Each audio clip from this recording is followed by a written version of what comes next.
So down here, there's a integral tenon cut here and here, and there's integral tenons here and here, of course. And the critical one is actually up inside here. There's a certain amount of stress on this joint. Sure. And so I thought it was important that the grain be continuous on this laminated piece, right up into the mortise up inside here, rather than a floating tenon in that case. Sure. The seat is just a coopered seat here, of course. Then the back is laminated.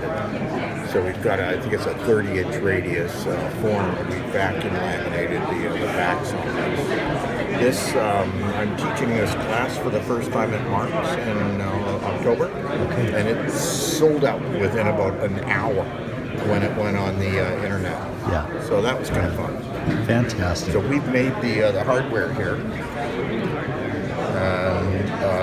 I've got it's actually a Lee Valley thing you put in a vise. Yeah.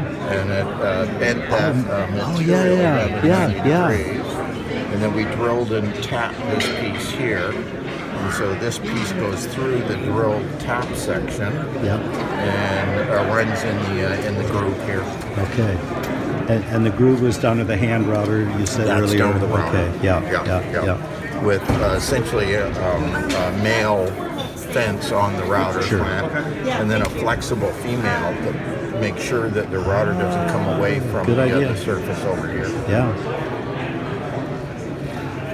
So not that difficult to make. All the curves are all done with a router jig. I use a shaper, but I mean you would ordinarily use a router jig.